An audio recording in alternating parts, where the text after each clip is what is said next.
Salam pemirsa. Serangan mendadak Hamas terhadap Israel pada 7 Oktober lalu menimbulkan efek peringatan yang terus berkembang cepat bagi kawasan Indo-Pasifik. Belum lama ini Korea Selatan melakukan latihan perang bersama masing-masing dengan AS, Jepang dan Australia. Tujuannya adalah mengantisipasi kemungkinan Korea Utara akan melakukan serangan ala Hamas. Latihan perang kewaspadaan dan pertahanan selama 5 hari dimulai sejak 30 Oktober 2023. Sebanyak 130 unit pesawat tempur dari AS, Korea Selatan, dan Australia, termasuk F-35 Lightning II dan FA-18 Hornet milik AS, jet F-35A dan pesawat peringatan dini E-737 milik Korea Selatan, serta pesawat pengisian bahan bakar di udara KC-30A milik Angkatan Udara Kerajaan Australia. Berikut 25 jenis pesawat militer lain ikut ambil bagian dalam latihan perang kekuatan udara kali ini yang bertujuan meningkatkan kerjasama tim. Sebelumnya AS dan Korea Selatan telah melangsungkan latihan misi udara dan darat selama 3 hari. Lebih dari 5.000 anggota militer ikut ambil bagian dalam pelatihan yang tidak diberi nama. Ini menunjukkan kemampuan responsif AS apabila Korea Selatan mengalami serangan mendadak dan tembakan artileri jarak jauh. Sebelum itu, Angkatan Udara Korea Selatan, Jepang, dan AS telah melakukan sekali latihan udara yang langka untuk pertama kalinya menggunakan bomber B-52H yang memuat senjata nuklir.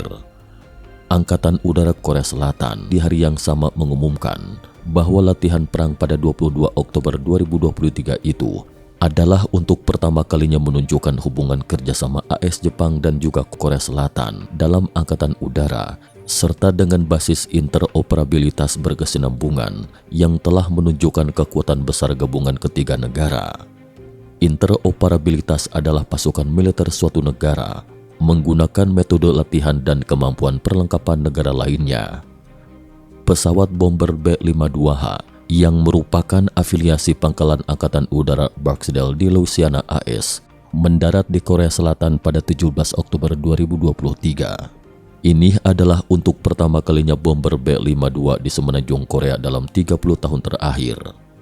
Pihak militer Korea Selatan menyatakan serangan latihan dengan amunisi real bertujuan meningkatkan kemampuan dalam menghadapi serangan artileri mendadak ala Hamas terhadap Korea Selatan.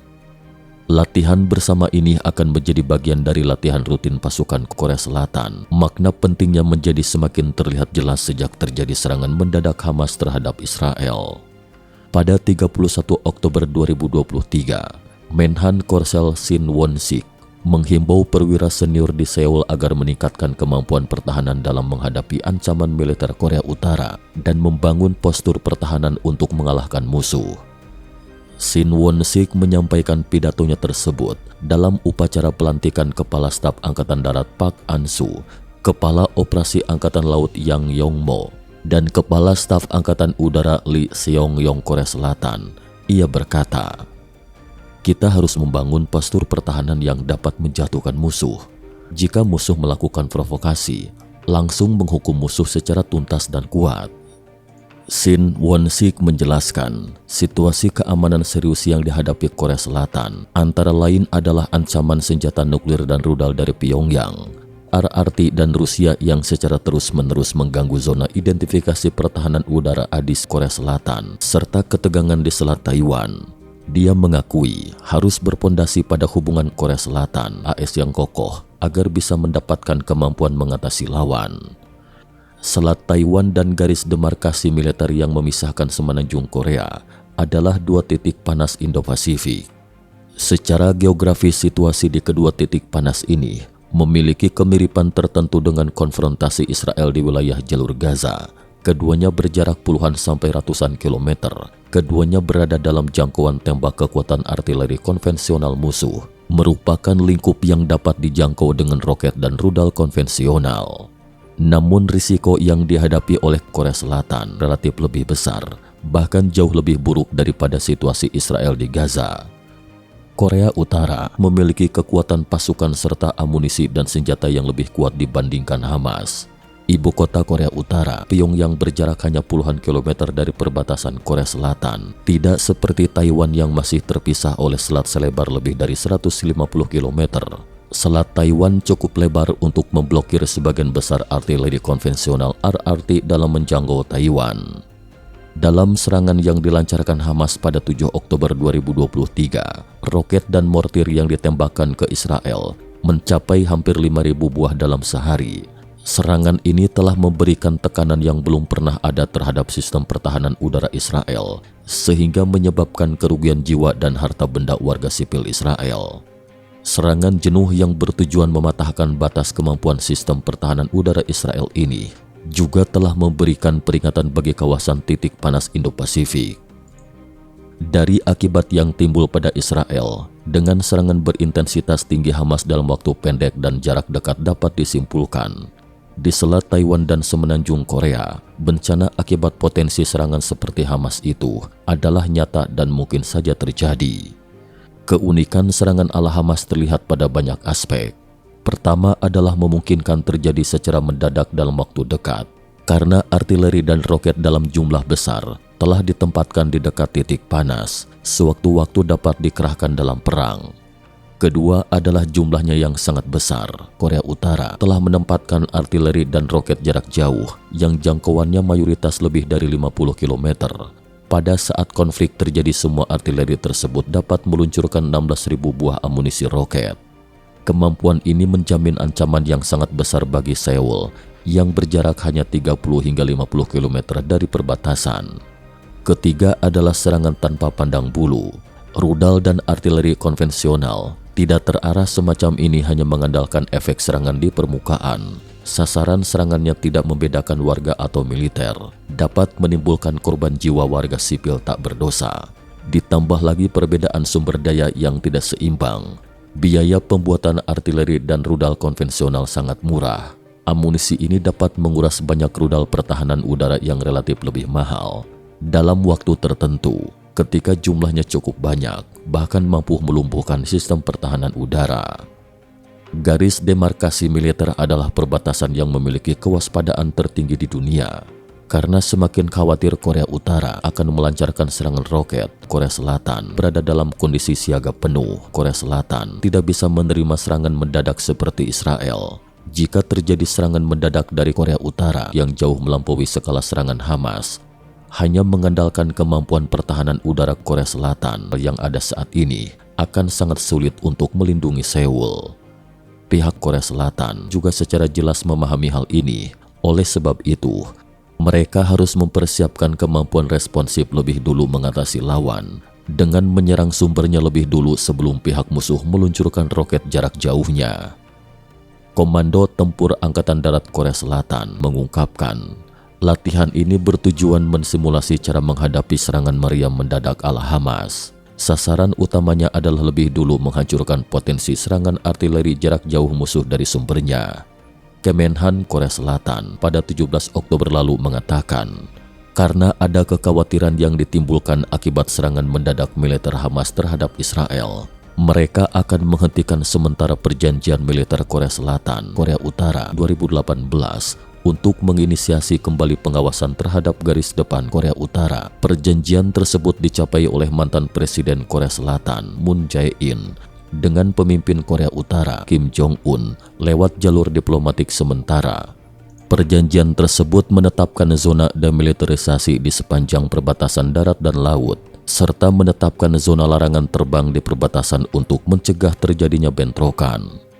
Setelah gagalnya perundingan terkait program senjata nuklir Korea Utara antara Washington dengan Pyongyang pada 2019 lalu, hubungan Korea Selatan dan Korea Utara memburuk. Korea Utara mengancam pihaknya akan membatalkan perjanjian militer Korea Selatan, Korea Utara 2018, sekaligus melakukan uji peluncuran rudal dengan kecepatan memecahkan rekor.